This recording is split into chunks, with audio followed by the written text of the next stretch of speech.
Oke, selamat pagi. Sampai jumpa lagi, kita bertemu di channel Sejarah Ide dan Geografi. Kita sekarang ada di pinggir Danau Cilencaya di Pangalengan. Danau ini suatu bentuk lahan yang ada di banyak tempat sebenarnya. Kalau di daerah vulkanik semacam Pangalengan semacam ini, dia sebenarnya air yang terperangkap ya. Air yang terperangkap, berbeda dengan konsep pulau fluvial kemarin yang sebelumnya dibahas dalam channel ini, nanti linknya ada di bawah ya.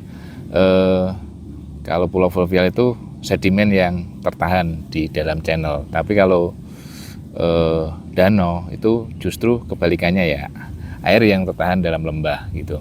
Jadi kemudian penyebabnya banyak. Kalau di daerah vulkanik semacam ini biasanya karena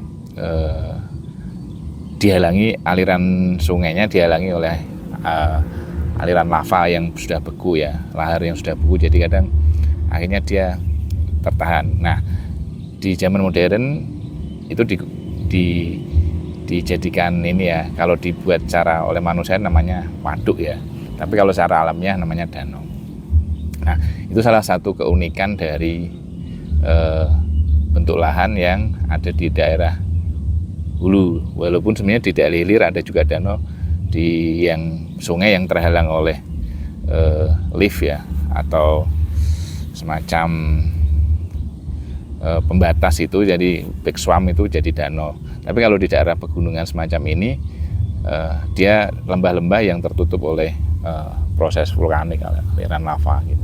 Nah, apa fungsi danau bagi ekosistem?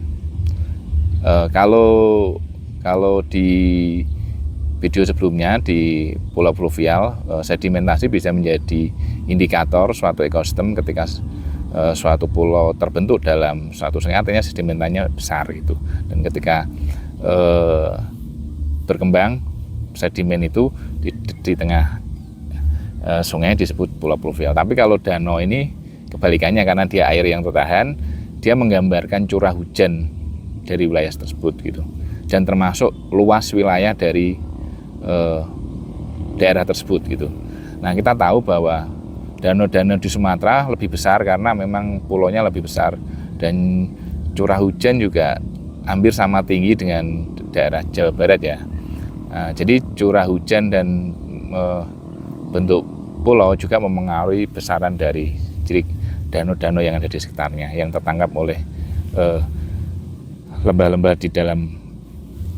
di antara gunung-gunung vulkanik. Nah, itu yang kemudian dimanfaatkan oleh manusia gitu. Makanya kemudian situs-situs megalitikum banyak ditemukan di sekitar danau, karena manusia membutuhkan air gitu. Nah, persoalannya semakin berkembangnya teknologi, penggunaan lahan dan pemanfaatan danau ini akan memengaruhi sistem secara keseluruhan gitu. Nah, disinilah kemudian danau kita bisa jadikan indikator ekosistem. Ketika terjadi sedimentasi besar-besaran, danau bisa terjadi pendangkalan. Umumnya kalau